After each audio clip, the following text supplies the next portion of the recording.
예, 오늘 사도행전 이제 끝. 그동안 길게 왔던 사도행전이 이제 다음 주면 끝납니다. 본문은 오늘로서 끝나지만은 이제 사도행전의 마지막은 이제 다음 주에. 예, 감사합니다.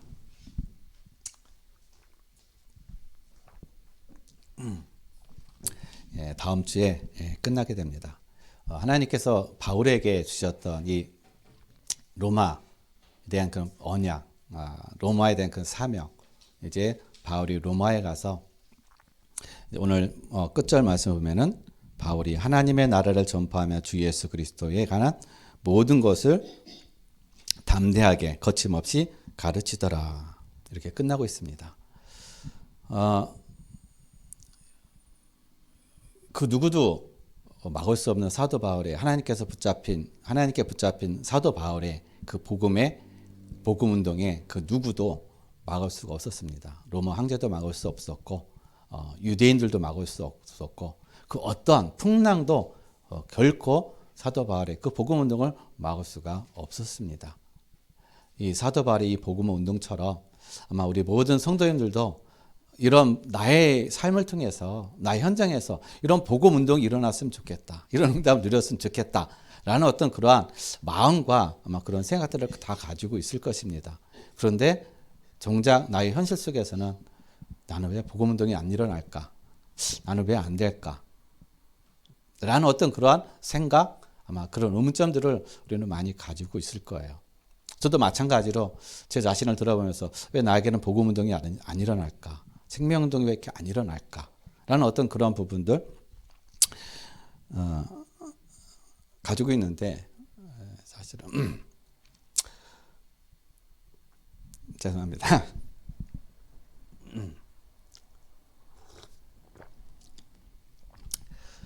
지난 금요일 날에 여기에서 두 가지 사건이 일어났었어요. 이 건물에서요.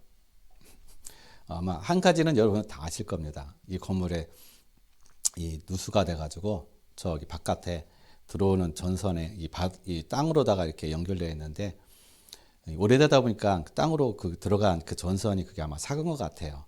비가 오니까는요, 거기에 물이 들어가가지고 그게 누전이 돼버린 거예요. 그래서 땅에서부터 그게 막 연기가 올라오고 불꽃이 막 튀어오르는 거야. 저는 여기 안에 있었으니까 몰랐죠. 안에 있으니까 전혀 몰랐는데 오후 한 5시인가 좀 그 정도 되니까는요, 갑자기 누가 문을 두드리더라고. 열어보니까 한전에서 나온 거야. 사람이 그냥 우비를 뒤집어 쓰고서나 여기 건물 주인 전화번호 좀 알려달라고. 그래가지고 알려줬어요. 나가보니까는 경찰도 와 있고 그냥 막 여기 그렇더라고요. 그냥 밖에서는 이렇게 난리가 났는데 안에서는 뭔 일이 일어났는지 저는 모르는 거예요. 이제 그 일이 있기 전에 사실상 이 안에서 또 하나의 일이 있었습니다. 그건 저하고 하나님과의 관계인 거예요. 그거는 이따가 이제 말씀드릴 거고. 제가 오늘 그 사건을 보면서 이 전기 누전의 사건을 보면서 제가 딱 깨달은 게 뭐냐면요, 이게 오래됐잖아요. 땅에 이제 묻혀 있잖아요. 안 보여요. 그게 사은지를 몰라요. 우리의 영적인 상태도 안 보입니다. 언제 어느 날 비바람이 불어쳐가지고요, 그 내가 영적인 상태가 안 만들어졌을 때는요, 비바람으로 해서 완전히 무너진다는 거예요. 작은 거에 무너진다는 겁니다. 제가 이 전기 누전의 이 사건을 보면서 그래, 눈에 보이지 않는 영적인 상태를 만드는 거, 내가 복음 운동이 안 일어난 거, 생명 운동이 안 일어난 거, 내 안에 영적인 상태, 그게 안 세워졌다는 겁니다. 그게 안 만들어졌다는 거예요. 그래서 오늘 우리 말씀을 통해서 아무도 막지 못하는 복음 운동. 복음 운동이 어디서부터 일어나야 되는가? 사실은 나부터 일어나야 되는 거예요. 나부터 시작이라는 것입니다. 그래서 먼저 우리가 알아야 될 게 뭐가 있냐면, 예수님의 공생의 시작, 예수님의 공생의 시작은 어디서부터 시작됐는가? 여러분, 예수님의 공생의 시작은요, 광야에서부터 시작됐어요. 광야에서 예수님은 어떻게 시작됐는지. 예수님은요, 광야에서 40일간 금식하셨어요. 그리고 사단에게 어떻게 해요? 시험을 받았습니다. 이 모든 것을 통해서 예수님은 복음으로 완전히 결론 내버린 거예요. 복음으로 끝냈다라는 것입니다. 사단의 유혹, 그 모든 것을 어떻게 해요? 복음으로 다 끝내버린 거야. 그러니까 사단이 꼼짝 못해요. 근데 뭘로요? 하나님의 말씀으로 사단의 그 모든 것들을 어떻게 해요? 유혹을 다 물리치고 끝내버렸다는 사실인 거예요. 그래서 예수님은 여기서부터 어떻게 해요? 공생애가 시작된 거예요. 여기서부터 본격적인 사역이 시작이 되었다는 사실인 것입니다. 그래서 우리도 마찬가지로 복음으로 내가 결론 나지 않으면 결코 내 인생에 나의 삶에서 복음운동이 일어날 수 없다. 생명운동이 일어날 수가 없다는 것입니다. 왜냐? 복음으로 내가 결론을 안 냈는데, 복음으로 내가 끝나지 않았는데. 그래서요, 우리가 뭘 알아야 되냐? 여러분, 사탄은 인간의 근본, 욕구, 이걸 가지고 유혹한다라는 거예요. 다른 거 가지고 유혹하지 않습니다. 인간의 근본 욕구, 세 가지. 그게 뭐가 있어요? 의식주예요. 그리고 정체성, 그리고 경제, 재물이라는 것입니다. 이걸 가지고 사단을 계속 유혹하는 거예요. 예수님에게도 유혹하는 것도 바로 어떻게 그거 세 가지인 거예요. 네가 하나님의 아들이면 돌이 떡덩이가 되게 해라. 그리고 높은 산에 올라가가지고 거기서 어떻게 뛰어내려라. 그러면 천사가 와가지고 붙잡아 줄 거다. 온 천하를 보여주면서 어떻게 해요? 나에게 한 번만 절해라. 내가 이 모든 걸 어떻게 해요? 너에게 다 주겠다. 인간에게, 사람에게 가장 근본적인 욕구. 그걸 가지고요, 사단은 계속 우리를 유혹한단 말이에요. 그래가지고, 여러분, 디모데 전서 6장 11절에서 12절 말씀에 보면요. 이게 뭘 얘기하냐. 부요함의 생각을 갖지 말라는 거예요. 부요하는 마음을 갖는 순간 사단에게 유혹된다는 것입니다. 그래서 그 부요함에 내가 마음에 갖는 순간에요. 그것이 나중에는 나를 어떻게 해요? 파멸과 멸망으로 빠져버리게 만든다는 것입니다. 어떻게 해요? 부하려 하는 자들은 시험과 올무와 여러 가지 어리석고 해로운 욕심에 떨어지나니 곧 사람으로 파멸과 멸망에 빠지게 하는 것이라. 여러분, 부유하기 위해서요, 우리는 시험에 빠진다는 거예요. 그리고 뭐에 빠져요? 올무에 걸린다는 것입니다. 그 마음 시작부터 부유하기 위해서, 그래서 어떻게 해요? 내 중심, 욕심, 어떻게든지 피해 안 보려고 하고, 그렇게 살아간다. 그래서 내 인생, 내가 어떻게 개척하고 뭔가 성공하려고 하는 그런 어떤 것들로 충만하다는 것이죠. 그래서 이스라엘 백성들이 광야에 나와가지고요, 늘 불평한 게 뭐예요? 먹는 거예요. 그리고 먹는 거에 대해서 이제 처음에는 이 만나가 너무 달고 너무 맛있어, 너무 좋은 거야. 근데 계속 먹으니까는요, 이제는 먹기조차, 보기조차도 싫다. 만족하지 못하는 거예요. 만족하지. 우리의 욕심은 만족하지 못하면서부터 욕심이 생겨버리는 겁니다. 사단이 교묘하게 우리를 어떻게 해요? 그렇게 유혹하는 거. 그래서 넘어지게 만든다는 사실인 겁니다. 그래서 우리에게 필요한 게 뭐냐면요, 우리의 기본, 우리가 흔히 얘기할 영성이라고 얘기하죠. 우리 영성이 뭐냐? 여러분, 영성이 다른 게 아니에요. 고린도전서 15장 31절 말씀에 영성이라 나를 어떻게 해요? 계속 십자가상에 내가 죽는 거예요. 사도 바울은 나는 날마다 죽노라. 우리는 날마다 산다. 날마다 살아야 된다. 그러니까 어떻게 해요? 계속 사단에게, 나도 모르게 사단에게 유혹당하고 사단에게 계속 어떻게 해요? 속고 있다는 사실인 것입니다. 그래서 우리가 그러면은 나는 왜 죽지를 못하는가? 나는 왜 나의 이거 기본적인 영성, 하나님의 말씀과 기도 속에서 내가 왜 기본적으로 내가 세워지지 않는가? 복음으로 내가 왜 누려지지 못하는가? 여러분, 방해하는 것도 있다는 것이에요. 나를 방해하는 것, 내가 세워지지 못하도록 방해가 되어지는 것, 그게 있다라는 거예요. 그게 뭐냐면요, 우리는 기초의 자리로 내려가는 걸 부끄러워해요. 기초로 가는 걸 부끄러워합니다. 그래서 히브리서 5장 11절 말씀을 보게 되면요, 뭐라고 말씀하시냐면은, 너희가 듣기가 어떻게 해요? 이 둔에서 내가 멜기세덱의 이 반체된 말씀을 전하려고 하는데, 얘기를 하려고 하는데, 너희가 듣기에 둔함으로 내가 얘기해 주기를 내가 심히 두렵다라는 거예요. 어렵다라는 것입니다. 왜냐? 여러분, 그래서 때가 오래매. 여러분, 때가 오래됐어요. 신앙생활이 이제 오래됐어요. 10년, 20년, 30년. 또 우리는 직분을 가지고 어떻게 해요? 권사, 장로, 목사, 사모, 전도사, 그런 직분들을 가지고 있어요. 나는 이만큼 이 직분을 가지고 있기 때문에 나는 이만한 신앙이야. 나는 이 자리, 이 정도 영적인 어떤 그런 자리에 있어. 착각하고 있다라는 거예요. 그래서 착각하기 때문에 내가 기초의 자리, 기본의 자리를 못 내려가는 거예요. 십자가로 못 내려가는 겁니다. 그래서 맨날 뭐만 먹어요?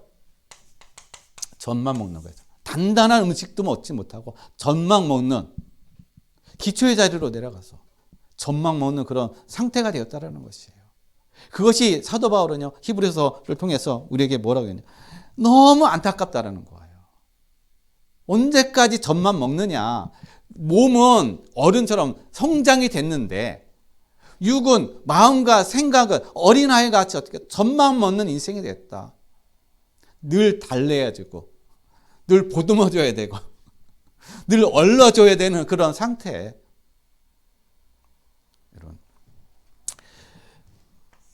낮은 자리로 기초의 자리로, 기본의 자리로 내려갈 때 여러분 제대로 성장합니다.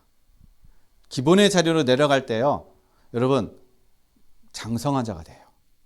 그래서 단단한 음식도 먹을 수가 있다는 것입니다. 그래서 고난받는 그 모든 것도요, 고난이 아니라 하나님의 응답과 축복으로 누려진다는 사실인 거예요. 근데 어린아이는요, 고난은 고난으로 여겨요. 힘들다고 생각합니다. 그래서 고난 안 받으려고 그래요. 그래서 우리 모든 성도님들이 기초의 자리에 가는 것을 두려워하지 마실 바랍니다. 부끄러워하지 마실 바랍니다. 예수님도 어떻게 해요? 육신을 입고 이 땅에 오셨어요. 가장 낮은 자리로 오셨다는 말이에요. 왜냐? 우리를 살리기 위해서. 그럼 내가 살기 위해서는 어떻게 해요? 내가 기본의 자리로 내려가야 된다는 것이죠. 가장 기본의 자리. 내가 죽어야 될 자리, 십자가의 자리, 그 자리로 내려가야 된다는 것입니다. 그 다음에 우리에게 방해되는 것이 뭐냐면, 이 안주하는 시. 우리의 생각 속에요, 늘 안주해. 이 정도면 됐겠지. 이 정도만 하면 돼.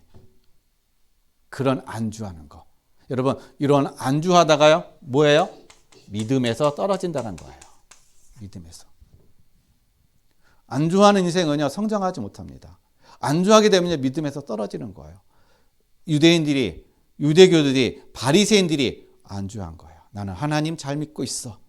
나는 하나님이 나를 거룩하다고, 하나님의 백성이라고 어떻게 해요? 그들 자신대로 자부하고 있던 것입니다.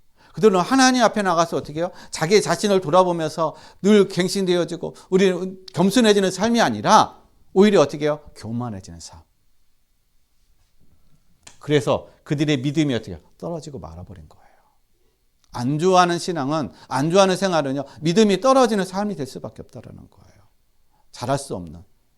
그래서 맨날 그 자리에 있는 거. 그 자리에 있는 것이 좋은 게 아니라는 거예요. 그 자리에 있다는 것은요, 퇴보하는 겁니다. 그래서 날마다 우리의 성장은 어떻게 해요? 자라나가야 되는 거예요. 어디까지요? 그리스도의 장성한 분량에 이르기까지 어떻게 해요? 자라가는 그러한 신앙이 되어야 된다는 것입니다. 그래서 이것이 바로 우리가 방해되어지는 거. 그 다음에 세 번째요. 우리에게 섣부른 판단, 섣부른 자신감. 이것이 우리의 신앙을 방해합니다. 섣부른 자신감. 여러분, 아까 말씀드렸듯이 오래됐지만 어떻게 해요? 늘 전망 없는 그런 신앙. 그리고 또한 누가복음 10장 38절로 42절 말씀을 보게 되면요. 이 마리아와 마르다가 나옵니다. 자, 그 집에 예수님께서 가셨어요. 마르다가 열심히 음식을 준비합니다. 근데 마리아는요, 예수님 그 발치 밑에 앉아가지고 말씀을 듣는 거예요. 그러니까 마리아가 본 겁니다. 그러니까 마르다가 보니까는 자기 혼자서 열심히 하는데 마리아는 거기서 예수님 발치 앞에 가지고 말씀만 듣는 것이 너무 그게 아닌 것 같은 생각이 드는 거야. 그래서 예수님께, 예수님, 저 마리아를 좀 와가지고 나를 좀 도와주게 해주세요. 여러분, 가장 이 육신의 일 때문에요. 뭘 빼뜨리냐? 가장 중요한 자를 빼뜨려 버린다는 거예요. 내가 뭔가 안다는 그런 생각으로다가. 마르다는 자기가 뭔가 안다고 생각한 거예요. 이렇게 열심히 하는 것이 주님을 섬기는 것이고, 이렇게 열심히 하는 것이 모두를 섬기는 것이고 좋은 것이라고 생각합니다. 맞아요. 좋은 거예요. 육적으로는 좋은 겁니다. 그러나 영적으로는 어떻게 해요? 아니라는 거예요. 영적으로는 나의 영을 어떻게 해요? 계속 망하게 하는 것입니다. 영적으로는 계속 내가 죽어가는 그 시간이 바로 뭐냐? 내가 있어야 될 그 자리에 없는 것이 내 영이 죽어가는 거예요. 이게 바로 우리가 섣부른 자신감. 뭐 이 정도면 됐겠지 뭐. 내가 이렇게 하면은 됐겠지. 여러분, 가장 중요한 자리는 말씀의 자리라는 거예요. 그 말씀의 자리를 놓치게 되면 내 영이 죽어간다는 사실인 것입니다.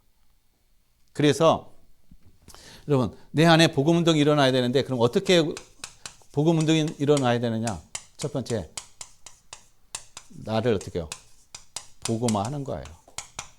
내가 복음화 안 되면 절대로 복음 운동이 일어날 수가 없다는 것입니다. 여러분, 내가 복음화 된다는 것은 무슨 의미예요? 다른 거 없어요. 우리가 뭔가 막 열심히 하는 것으로 생각하는데 그게 아닌 것입니다. 하나님이 기뻐하시는 자리, 여기에 있는 거예요. 하나님이 가장 기뻐하시는 자리에 있는 것이 바로 내가 복음 운동의 시작이라는 것입니다. 그럼 하나님이 가장 기뻐하시는 자리가 어디입니까? 그게 바로 예배라는 거예요. 예배가 우선이 되어야 된다는 것이죠. 근데 우리는 예배가 뭐가 되었느냐? 액세서리가 됐어요. 필요에 의해서 내가 뭔가 힘들면 예배를 통해서 뭔가 힘을 얻어야지. 그래요. 예배를 통해서 내가 예배를 안 드리니까 이런 어떤 힘들구나. 예배를 드려요. 조금 해보게 돼요. 그러면 다시 내 길로 가요. 이게 뭐가 안 된 겁니까? 복음화가 안 된 거예요. 하나님이 내가 복음화 됐다는 걸 하나님이 가장 기뻐하시는 자리, 예배 자리에 있는 걸 얘기하는 거예요. 그래서 요한복음 4장 24절에 하나님은 영이시니 예배하는 자가 영과 진리로 예배할지나 성령과 말씀으로 예배한다라는 거예요. 성령과 말씀. 이게 하나님이 받으시는 예배라는 사실인 것입니다. 이게 가장 어떻게 해요? 축복의 자리라는 거예요. 그래서 예배 시간에 그러면 왜 하나님은 예배를 기뻐하실까? 왜 우리가 예배의 자리가 축복이 될까요? 이사야서 6장 5절 말씀에 보게 되면요. 이사야가 뭘 봤냐면 하나님의 보좌를 보게 된 거예요. 하나님 보좌를 봤다는 얘기는 예배를 통해서 어떻게 하나님의 나라를 본 거예요. 하나님의 거룩함을 봤다는 것입니다. 그랬을 때 이 이사야의 마음에 어떤 마음이 됐어요? 화로다. 나는 어떻게 이제 죽게 됐구나. 망하게 되었구나. 왜 망하게 됐어요? 하나님의 그 거룩함 앞에 나가니까 나의 뭐가 보여요?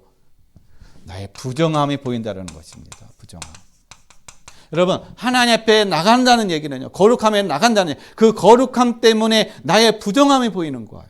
나의 연약함이 보이는 것입니다. 나의 허물이 보이는 거예요. 이게 보여야 되는 겁니다. 이게 보여야 겸손해져요. 이게 보여야 하나님 앞에 어떻게 해요? 은혜를 구한다는 것입니다. 이게 안 보이면은 내 힘으로 하려고 그래요. 그래서 은혜의 자리가 바로 예배의 자리라는 것입니다. 예배를 놓치면은 모든 걸 놓치는 거야. 그래서요. 여러분, 그래서 사도 바울이 고백했잖아요. 나는 죄인 중에 괴수라고. 사도 바울은 늘 뭐에 있었어요? 예배 자리. 예배 앞에. 하나님의 그 거룩함 앞에 있으니까는요. 늘 나는 죄인 중에 괴수다. 늘 낮아진 겸손한 자리, 섬기는 자리, 그런 자리가 된 거예요. 그때부터 뭐가 됩니까? 내가 회복이 되어지는 거예요. 그때부터 치유가 되어지는 겁니다. 이게 안 보이면요, 절대 치유가 안 돼요. 그래서 우리 모든 성도님들이 이것이 보여지길 바랍니다. 그래서 사단은 뭘 해요? 우리 사도행전 28장 26절에 있는 것처럼 듣기는 들어도 알지 못하고 보기는 보아도 보기는 보아도 알지 못하는, 듣기는 들어도 깨닫지 못해요. 보기는 보아도 알지 못하게 만든다는 것입니다. 즉 우리의 눈과 귀를 완전히 막아버리는 거예요. 그래서 예배에 대한 소중함, 예배에 대한 그 축복, 예배에 대한 그 의미, 그리고 예배가 어떤 것인지를 알지 못하게 만들고 깨닫지 못하게 만들고 그것을 누리지 못하게 만드는 것이 바로 사단이라는 거예요. 그래서 우리의 영적인 눈과 귀를 가려버리는 거예요. 그러니까 예배가 들러리가 되어지는 겁니다. 예배가 하나님 앞에 나오는, 거룩한 앞에 나오는 그런 은혜의 자리요, 축복의 자리요, 나의 어떤 그런 내가 하나님 앞에 하나님 만나는 그런 은혜의 자리인데 그거를 놓쳐버리게 만드는 거예요. 누가요? 사단이.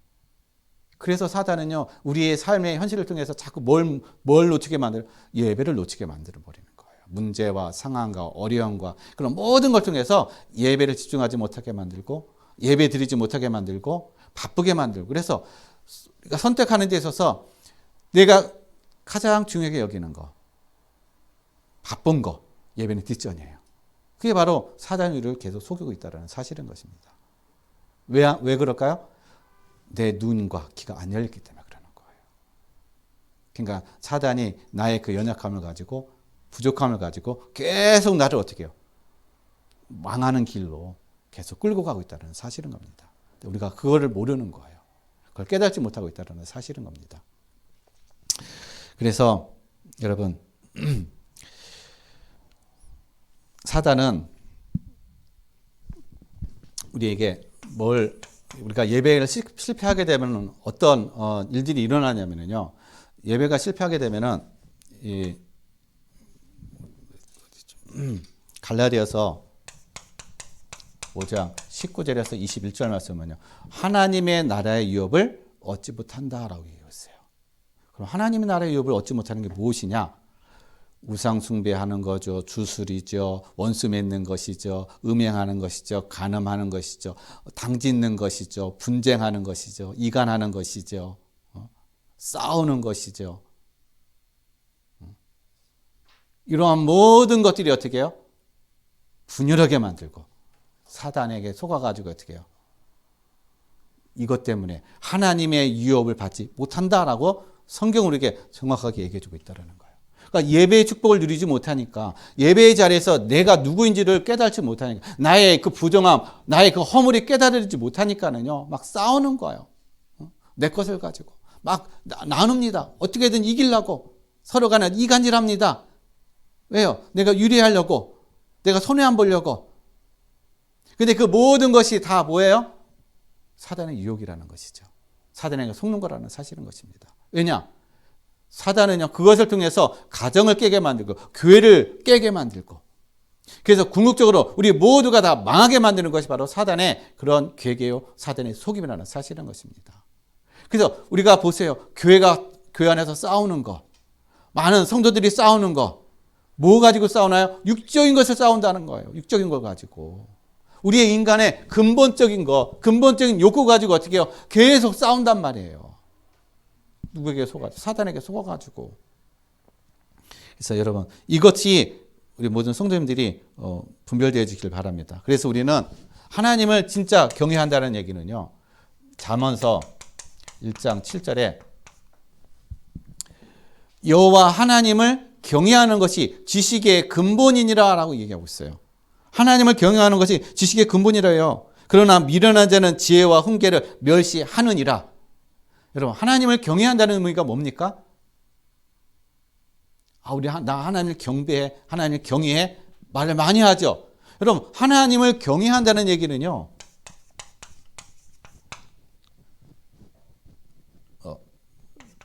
두려움을 갖는 걸 얘기하는 거예요. 두려움. 경외라는 의미는 두려움이 있다는 걸 얘기하는 거예요. 누구에 대해? 하나님에 대한 두려움. 근데 여기에는 뭐가 포함되어 있어요? 하나님의 그 사랑이 포함되어 있다는 거예요. 그러니까 존귀하심으로 인해서 너무 어떻게 해요? 존귀하니까 그분의 앞에서 내가 두려운 거예요. 여러분, 이 존귀한 사람은요, 존경하는 사람 앞에 여러분 마음대로 막 하나요?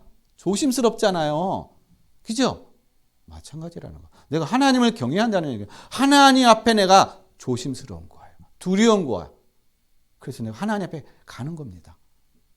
여러분, 근데 우리는요, 하나님을 경외한다고 하면서 뭐래요? 하나님 앞에서 막 싸워요. 뒤지고 볶고 싸우고 그냥 막 서로 욕하고 험담하고 막 그런단 말이에요.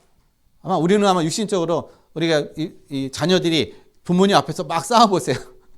그러면은 우리 뭐라고 얘기합니까? 저것들이 그냥 버르장머리 없이 부모님 앞에서 싸워? 그런단 말이에요. 근데 우리는 실질적으로 영적으로 하나님 앞에서 어떻게 우리는 그렇게 싸우고 있는 거예요. 그렇게 싸우는데 부모가 자녀들이 그렇게 싸우고 있으면 부모님 어떤 마음이 들겠어요? 저것들이 부모님을 무시하네? 그런 마음 든단 말이에요. 하나님도 마찬가지라는 거예요. 하나님을 경외한다고 해서 하나님 앞에서 싸우고 분열하고 그렇게 그냥 다투고 그냥 막 해보세요. 그럼 하나님이 나를 무시하네? 저것이? 그런단 말이에요. 하나님께서. 그래서 우리의 신앙은 하나님을 경외한다는 얘기는요, 내가 예배, 하나님의 기뻐하시는 그 자리에 있는 것을 내가 늘 추구하는 걸 얘기하는 것입니다. 왜냐하면 그것이 내가 어떻게 해요? 예수님께서 말씀하셨죠. 누구든지 누구든지 어떤 사람 앞에서는 어떻게 해요? 나를 시인하면 나도 그를 시인할 것이요. 나를 부정하면 나도 그를 부정하리라. 이 얘기는 무슨 얘기입니까? 나는 입술로 하나님을 섬기고 얘기한다고 해요. 그러나 하나님이 가장 기뻐하시는 예배 자리에 예배 축복을 누리지 못하는 여기에 내가 나가지 않아. 이게 하나님을 부정하는 거예요. 하나님을 다른 게 부정하는 것이 아니라 내가 예배 자리에 나가지 않는 거, 사람들의 말에, 사람들의 그런 소리에 내가 거기에 따라서 내 육신에 따라서 가는 삶, 그게 바로 하나님을 경외하는 것이 아니라 바로 하나님을 내가 경홀히 여기는 삶이 되어진다는 사실인 것입니다. 근데 사단은 우리에게 그것을 보지 못하도록, 깨닫지 못하도록 계속 우리를 속이고 있다는 거예요. 그러면 이 모든 것들이요, 어디서부터 출발해요? 내가 왜 하나님을 경외하지 못할까? 나는 왜 예배의 응답을까? 예배 축복을 누리지 못하는 삶이 됐을까? 이유가 뭘까요? 이유는 단 하나예요. 잠언서 4장 23절. 마음이라는 것입니다. 무릇 지킬 만한 것보다 내 마음을 지키라. 이에서 생명이 오는 이에서 남이니라 라고 말씀하고 계셔요. 내 마음이 하나님을 향한 그 마음이 없다라는 거예요. 내 마음은 세상, 내 마음은 눈에 보이는 육신, 사람, 내가 좋아하는 거, 거기에 더 마음이 가 있기 때문에, 거기에 내가 더 어떻게 내 마음이 치중되어 있기 때문에 하나님 것은 어떻게 내 등 뒤에 이순위가 되어진다는 겁니다. 그래서 하나님은 그래서 내 인생에 그냥 액세서리예요. 예배는 액세서리입니다. 내가 힘들 때 그냥 가서 이뤄받는 그런 또 액세서리라는 겁니다. 내 삶의 전부가 아니라는 거예요. 그래서 이 모든 것을 누가요? 사단이. 다른 거 없어요. 사단이 이 모든 것, 우리의 마음을 어떻게 해요? 속인단 말이에요. 어떻게 해요? 우리의 마음의 도둑, 영적인 도둑, 영적인 생명의 도둑, 누구요? 사단. 사단이 우리의 마음에 그 예배 자리에 가는 그 축복과 생명을 누리는 그것을 계속 도둑질하는 거야. 도둑질하는데 내가 지금 도둑을 맞고 있다는 사실을 내가 몰라.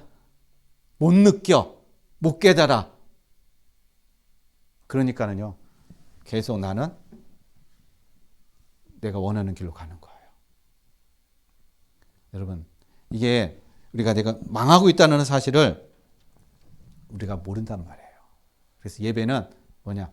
올인하는 거예요, 올인. 예배는요. 여러분, 우리 인생에 여러분 좋아하는 일, 내가 하고 싶은 일, 내 인생의 목적을 이루기 위해서 거기에 올인하잖아요. 그런데 우리는 예배에 올인 안 해요. 우리는 예배에 우리는 올인 안 합니다. 예배는요, 내 어떤 시간, 상황에 따라서 드리고, 안 그러면 예배를 안 드리고 그래요. 이순위가 됐단 말이에요. 내가 하나님, 모든 사람들 앞에 하나님을 내가 시인하지 않는데, 하나님이 나에게 어떻게 해요? 나를 시인하겠냐, 이거는 겁니다.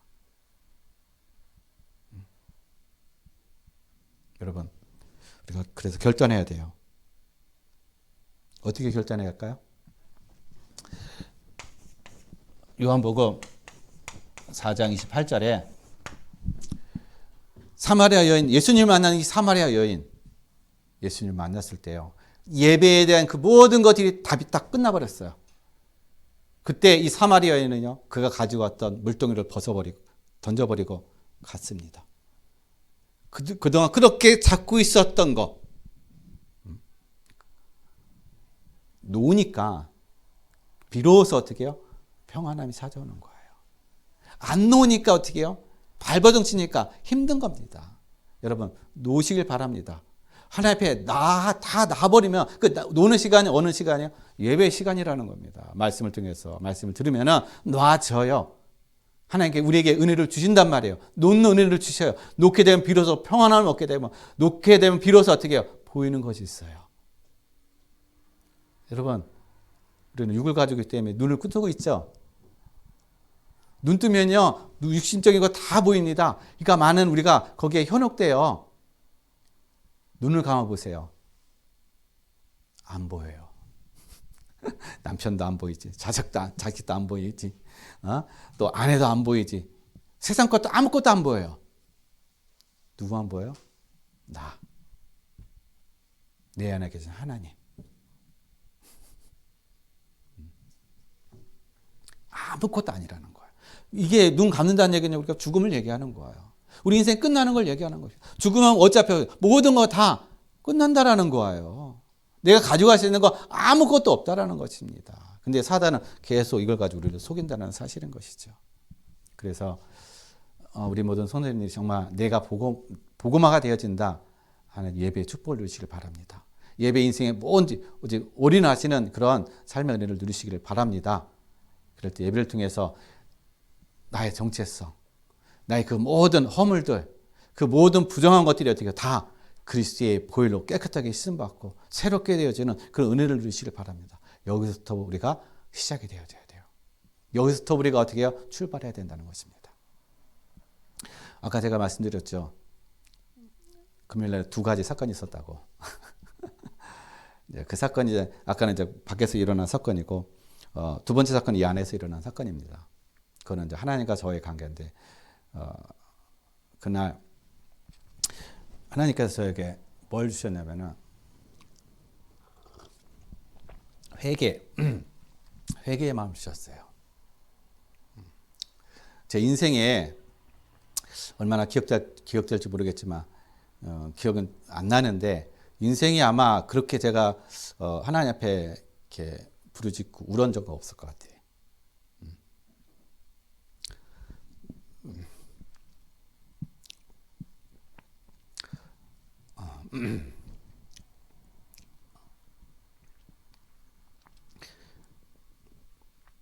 하나님 앞에서 하나님께서 저에게 이제 말씀하시는 것이 뭐냐면요. 예배에 대한 어떤 그런 부분들을 말씀하시는 거예요. 예배. 그동안 제가 드렸던 예배, 그동안 예배에 대한 어떤 그런 부분들에 대해서 나름대로 나는 예배 드린다고 생각하고 예배에 대한 어떤 그런 하나님 앞에 진짜 열심으로다가 예배 인도하고 한다고 생각했는데 하나님은 그게 아니었어요. 저의 어떤 그런 예배에 대한 어떤 그런 마음, 자세, 예배를 통해서 정말 하나님이 기뻐하시는 그 자리, 그것을 내가 누리지 못하고 하나의 그냥 형식적인 그냥 말씀만 선포하는, 그리고 성도들에게 진짜 생명의 살아있는 말씀, 생명의 말씀을 전해야 되는데 그런 것들이 전해지지 않는 어떤 그러한 부분들이 제가 딱 마음에 와 닿는 거예요. 그래서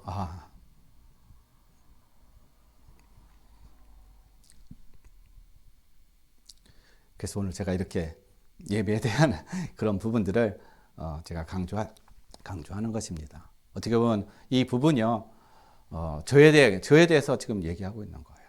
저를 향해서. 그래서 저도 마찬가지죠. 우리 모든 성도님들도 정말 예배의 그런 축복을 정말 하나님이 온전히 받으시는 그런 예배 응답을 누리시기를 바라겠습니다. 그러면 우리가 예배가 되어지면은요, 그 다음에 두 번째가 우리가 기도화가 되어져요. 내가 복음화가 되어지면은 그 다음에 찾아오는 것이 바로 기도화가 되어지는 것입니다. 기도는 뭡니까? 여러분, 기도는요, 바로 은혜의 자리로 나가는 거예요. 히브리서 4장 16절에 그리스도로 말미암아 어떻게 해요? 예수를 의지해서 하나님의 은혜의 보좌 앞으로 나가는 것. 그 자리가 바로 기도의 자리라는 것입니다. 근데 우리가 기도를 안 한다. 하나님의 은혜가 필요 없다는 거예요. 하나님의 은혜가 아니라 나는 내 힘으로 내 열심으로 나는 살아가겠다는 것입니다. 기도의 자리로 내려간다. 하나님의 은혜가 필요하다는 걸 얘기하는 거예요. 기도가 할 때, 기도의 자리에 있을 때 하나님이 나에게 뭘 부어주셔요? 은혜를 부어주신다는 것입니다.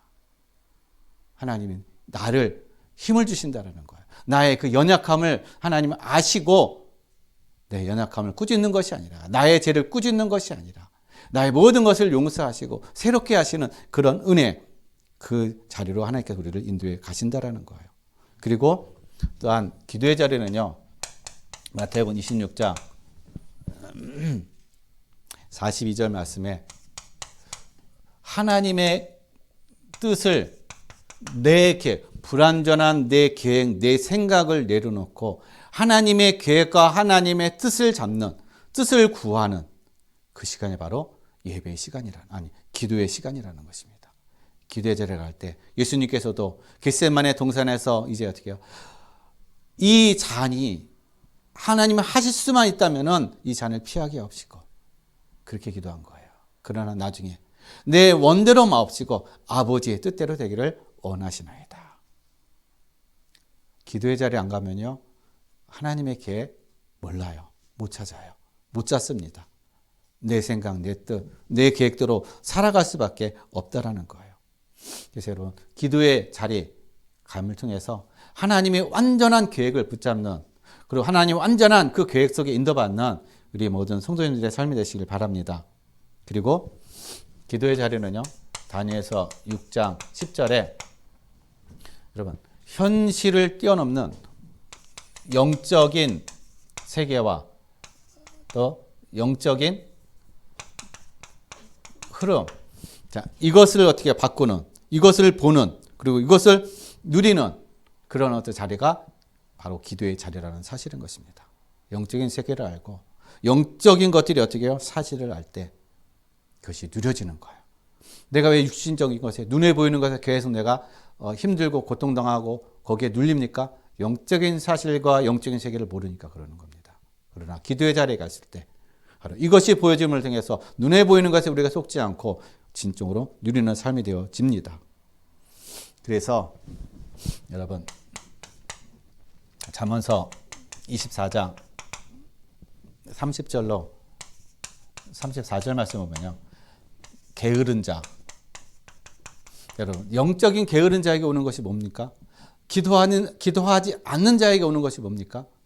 여러분, 기도하지 않는 자에게 오는 것은요, 이 게으른 자에게는 뭐가 오느냐?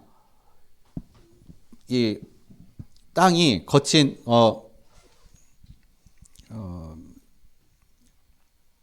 여기는 이제 안 나왔는데요. 거친 풀이 나고, 또 뻣뻣한 또 풀도 나고, 그리고 돌담이 무너지는 그것이 되리라. 이 뜻이 무엇입니까? 34절에 얘기하고 있어요. 34절에. 내 빈궁이 강도같이 오며 내 곰핍이 군사같이 이르리라. 기도하지 않게 되면요, 기도하지 않는 이 게으름으로 인해서 내 영이 어때요? 영적인 황폐함이 온다는 거예요. 그 영적인 황폐함이 오니까, 여러분, 밭을 안 가니까는요, 또 포도나무를 가꾸지 않으니까는 풀이 날 수밖에 없어요. 가시 덤풀이 어떻게 해요? 온 천지에 일어날 수밖에 없습니다. 뻣뻣한 풀들이 솟아날 수밖에 없어요. 그러니 당연히 어떻게 그런 것을 통해서 뭐가요? 열매가 맺을 수가 없는 것이죠. 그리고 돌담이 무너져 버려요. 그리고 돌담이 무너진다는 건 그 밭을 열매를 거두기 위한 그것을 지켜주는 그 돌담이 무너지는 걸 얘기하는 거예요. 우리 기도가 되어지지 않는다는 얘기는 나의 영적인 방패막이가 어떻게 해요? 다 무너지는 걸 얘기하는 것입니다. 내 인생에 내 영혼에 어떻게 해요? 완전히 황폐해지는 것을 얘기하는 거예요. 그래서 뭐라고 얘기합니까? 내가 좀 더 자자, 좀 더 졸자, 손을 모고 좀 더 누우자. 내 마음과 생각이요. 뭐예요? 마음과 생각이 자꾸 좀 더 졸자, 좀 더 눕자, 좀 더 자자. 우리가 육신인 것 같죠? 육신의 피곤함인 것 같죠? 아니요, 육신의 피곤함 아니에요. 뭐예요? 영적인 황폐함이라는 겁니다. 나의 영적인 황폐함 때문에 내가 그 황폐함이 내 육신의 그 피곤함과 육신의 힘듦과 육신의 고통으로 찾아오는 거예요. 근데 우리는 자꾸 눈에 보이는 육신의 그 힘든 거, 피곤한 거, 그것만 얘기해요. 그래, 그래서 조금 더 자야지. 피곤하니까. 자꾸 우리는 뭐에게 속아요? 내 마음 움직이는 사단에게 계속 속고 있다는 거예요. 계속 내가 어떻게 거기에 유린당하고 있다는 거예요. 내 인생의 삶이 사단에게 이렇게 유린당하고 있고, 내 영적인 것들이 사단에게 이렇게 어떻게 다 갈기갈기 찢겨가는데 그걸 몰라요. 깨닫지 못합니다. 뭐 때문에요? 내가 기도의 자리에 없으니까. 기도에 내가 안 되어지니까. 그래서 하나님께서 뭐라고 얘기했어요? 이사야서 40장 29절에서 31절 말씀에 소년이라도 넘어지고 곤비하고 장정이라도 어떻게 해요? 넘어지고 피곤하지만 우리 여호와를 앙망하는 자는 독수리 날개층까지 올라갈 것이다. 넘어지지 않는다라는 얘기인 것입니다. 내 마음에 뭐가 없는 거예요? 하나님을 향한 그 갈망함이 없는 거예요. 하나님을 향한 그 마음이 없다라는 거예요. 그러니까 어떻게 해요? 내 마음이 피곤한 거예요. 그 마음의 피곤함 속에서 내 육신의 피곤함까지 온다라는 겁니다. 그러나 기도의 자리에 기도의 힘을 누리게 되면요, 하나님이 내게 힘을 주신다라는 거예요. 어떤 힘이요? 내 육신의 한계를 뛰어넘는 힘을 주신다라는 거예요.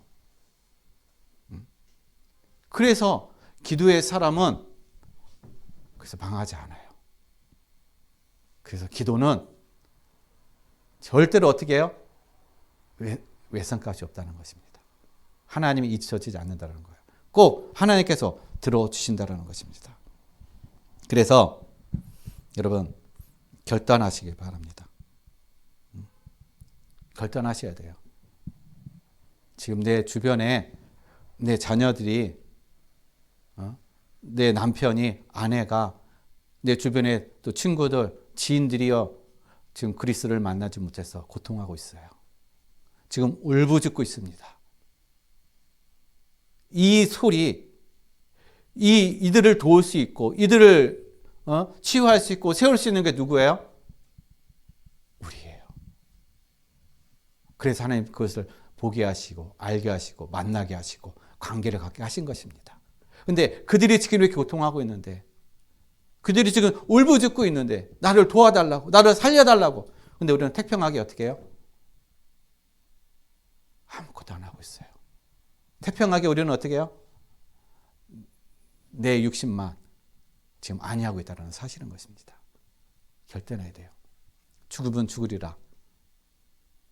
하나님 나에게 힘을 주시고 기도할 수 있는 힘을 주시고 하나님 나에게 이 모든 내게 맡겨준 내게 있는 모든 사람들을 영혼들을 살릴 수 있는 하나님 힘을 주세요. 중보 기도할 수 있는 힘을 주시고 그러면 하나님 앞에 나갈 수 있는 힘을 주세요. 그럼 우리가 그렇게 하나님 앞에 기도하고 하나님 앞에 간구하고 하나님 앞에 나가는 그런 힘을 얻으시길 바랍니다. 그러면 어떻게 하나님이 우리에게 힘을 주신단 말이에요. 내가 하나님을 향해서 안 구하니까 하나님을 향해서 내가 어떻게 해요? 기도를 안 하니까 자꾸 사단이 내 인생을 끌고 가고 있다는 사실인 것입니다. 그래서 우리가 이런 기도의 그런 기도화가 되어지면은요, 그 다음에 되어지는 것이 이제 전도화인 것입니다. 하나님이 저와 여러분의 삶을 통해서 전도화의 그런 응답, 즉 전도화는 무엇입니까? 하나님께서 우리를 어떻게 해요? 파수꾼의 빛으로 세우셨다라는 거예요. 그래서 파수꾼의 빛으로 세워주었기 때문에 내가 이것을 믿고 나가는 거. 사도행전 16장 16절에서 18절. 여러분 빛이니까 빛이 빛이니까 귀신이 알아요. 아, 이 사람은 이 바울은 어떻게 해요? 하나님의 이 구원의 길을 안내하는 사람이다. 아, 귀신도 아는데 누굴요? 복음 있는 사람, 전도자를 안단 말이에요. 하나님이 저와 여러분 어떻게 파수꾼의 빛으로 세우셨다는 거예요. 그래서 내가 날 복음만 하고 기도화가 되어지게 되면 하나님 현장에 빛을 비추는 삶이 되는 거야. 지금 세상은요 얼마나 지금 이 사단에게 귀신에게 눌려있는 사람들 얼마나 많아요. 그리고 16장 31절에 또 어떻게 해요? 인생의 전환점을 맞는 사람들. 그리스도를 만나야 인생의 참된 전환점이 되어야 되는데 이 인생의 전환점을 만나지 못해가지고 지금 방황하고 있는 사람들. 우리를 기다리고 있는 사람들.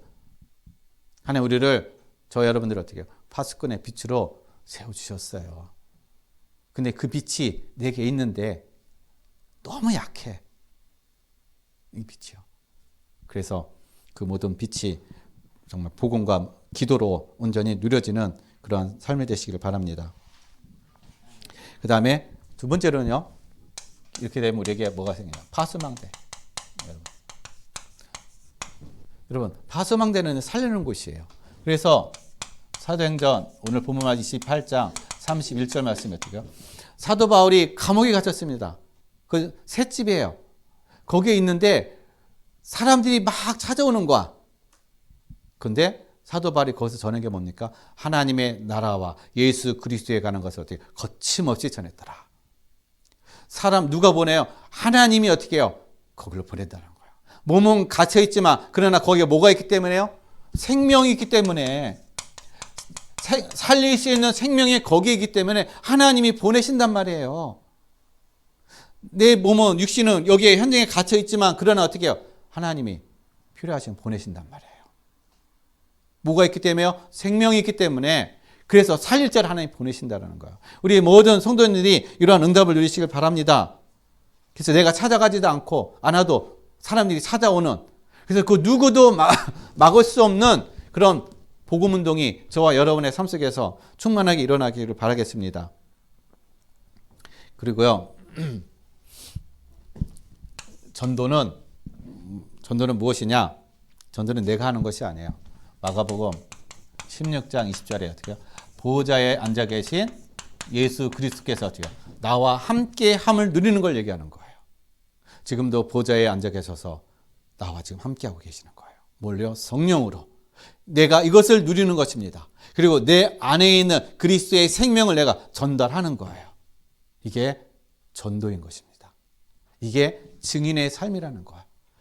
그래서 하나님이 보좌에서 어떻게 해요? 그리스도께서 보좌에서 지금 역사하고 계시다라는 거예요. 말씀이 이루어질 수 있도록, 말씀의 역사가 일어날 수 있도록 하나님도 지금도 어떻게 해요? 저와 여러분의 마음속에서 역사하고 계시고 지금도 그 일을 이뤄가고 계시다는 사실인 것입니다. 이게 전도의 삶인 거예요. 그래서 우리는 막 뭘 하려고 하는 것이 아니라 누려지는 삶. 그래서 그리스도 안에서 모든 것이 누려지는 응답이 되시길 바랍니다. 그리고요, 전도란 빌립보서 2장 5절에 예수 그리스도의 마음을 품는 것입니다. 전도는 예수 그리스도의 마음을 품는 거예요. 그리고 예수 그리스도의 마음이 어떤 마음일까요? 여러분, 예수 그리스도의 마음은요, 어떤 마음이냐? 마음을 같이 하는 거예요. 누구의 마음과? 하나님의 마음과 같이 하는 거예요. 그리스도의 마음과 같이 하는 것입니다. 누구하고요? 모든 성도들과. 그리고 하나님의 사랑으로 같이 하는 것입니다. 내 어떤 사랑이 아니라, 내 일방적인 편애적인 사랑이 아니라 하나님의 사랑, 무조건적인 그 하나님의 사랑으로 우리는 같이 하고, 또 하나님의 계획과 뜻으로 어떻게 우리는 하나가 되어가는 거예요. 이걸 통해서, 이것을 위해서 우리는 겸손하는 것입니다. 그리고 남을 나보다 낮게 여기는 거예요. 왜냐? 살려야 되니까. 살리는 건 낮아지는 겁니다. 그래서 하나님께서도 이 높은 보좌에서 어떻게 해요? 우리를 살리기 위해서 이 낮은 자리로 오신 거예요. 낮아지셨다는 것입니다. 겸손해지셨다는 것이에요. 아무 죄도 없으신 그분이 우리를 살리기 위해서 십자가에 죽으셨다는 사실이에요. 우리를 살리기 위해서 죄가 없으신 그분이 어떻게 해요? 채찍에 맞으시고, 또 비난을 받으시고, 또 조롱을 당하시고, 치욕을 당하시는 그런 모든 것들을 겪으셨다는 사실인 것입니다. 왜냐? 우리를 살리기 위해서. 그렇다면 우리가 그리스도의 마음을 품는다는 얘기는 내가 낮아지는 거예요. 그냥 낮아지는 게 아니라 살리기 위해서 낮아지는 거예요. 살리기 위해서 어떻게 해요? 겸손해지는 겁니다. 그래야 그를 살릴 수 있으니까. 이거는 억지로 되어지는 것이 아니라 내가 그리스도의 마음을 품으면 어떻게 하나님이 겸손하게 낮아지게 하신다는 거예요. 그래서 이 응답을 누리시길 바랍니다. 그래서 전도는 뭐냐? 전도는요, 다른 게 아니라 사단의 나라를 어떻게 해요? 정복하는 겁니다. 전도는 사단의 나라를 정복하고 흑암을 결복하고 어떻게 해요? 무너뜨리는 것. 그게 바로 전도인 거예요. 왜냐? 세상은 사단에 붙잡혀 있고 흑암에 붙잡혀 있다는 것입니다. 그래서 누가복음 10장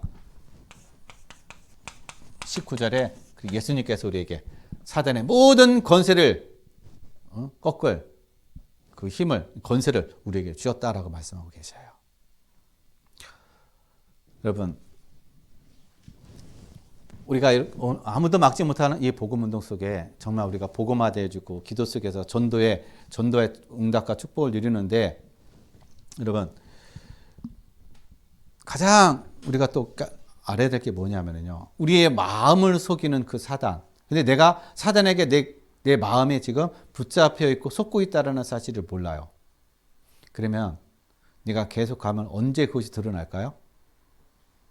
사단에게 속고 있다는 사실을 깨달을 때가 언제일까요? 여러분, 사단의 목적이 다 이룰 때예요. 사단의 계획이 다 이룰 때, 그때서 어떻게 사단은 자기의 정체를 드러냅니다. 너 그동안 네 생각인 것 같았지? 응? 네가 열심히 한 것 같았지? 아니야. 내가 너에게 생각을 넣어준 거야. 내 계획이었어. 그때서 드러나요. 그러면 그때는 어떻게 해요? 뼈도 박도 못하는 겁니다. 끝나는 거예요. 여러분, 지금 사단은요, 그렇게 우리의 인생을 얼마까지 가져갈까요? 10년, 20년, 30년. 그 앞까지 내다보면서 계획하고 우리를 그렇게 이끌고 가고 있다는 사실인 겁니다. 그렇기 때문에 어떻게 해요? 우리 인생에 10년, 20년, 30년 끌고 가야 되니까 어떻게 해요? 그게 들키지 않으려고 어떻게 해야 돼요? 우리가 모르게 조금씩 어떻게 해요? 우리 안에 자기 것이 자꾸 스며들게 만들어버리는 거예요. 우리가 느끼지 못하도록 우리에게 자꾸 조금씩 끌어 어떻게 해요? 스며들게 만든다는 것입니다. 그래야 궁극적으로 나중에 어떻게 해요? 완전히 한 방에 무너지게 만드는 것이죠. 그래서 많은 사람들이, 정치인들이라든지 많은 또 유명한 사람들을, 그런 사람들 어느 날 갑자기 확 무너지는 이유가 뭡니까? 그때 그 일 때문에 그러는 거 아니에요. 어느 날 갑자기 문제가 찾아온 게 아닌 것입니다. 과거에서부터 사단이 작은 것에서부터 시작해가지고 계속 밥을 준 거예요. 계속 어떻게 올무를 놓은 것입니다. 그래서 어느 날 끝날 어떻게 해요? 사단이 거기서 완전히 무너지게 만들어 버렸다는 사실인 것입니다. 그래서 제일 중요한 거 우리의 마음을 지키는 거예요. 마음. 하나님을 향한 마음. 그 마음을 여러분 지키시고 그래서 하나님 주시는 힘을 누리시고 또 응답을 누리시고 예배 축복을 누리시는 그래서 나를 통해서 복음운동이 생명의 역사가 일어나는 우리 모든 성도님들의 삶이 되시기를 예수 그리스도의 이름으로 간절히 축원드리겠습니다. 기도하겠습니다. 하나님 아버지 감사드립니다. 오늘 하나님 아무도 막지 못하는 복음운동 내 안에 하나님 내 안에 복음 생명의 아버지의 복음의 역사가 일어나게 해주시고 또한 기도 속에서 하나님 주시는 참된 지혜와 힘을 누려가게 해주시옵소서. 영적인 세계를 알고 영적인 아버지의 세계를 또 하나님 정복해가는 삶이 될 수 있도록 도와주옵소서. 또한 우리의 모든 삶 속에서 하나님 파수꾼의 빛 파수망의 아버지 응답을 세워감을 통해서 현장을 살리고 현장을 치유하는 참된 응답을 누려가게 하여 주시옵소서. 감사함을 드리며 거룩하신 예수 그리스도의 이름으로 기도드렸습니다. 아멘.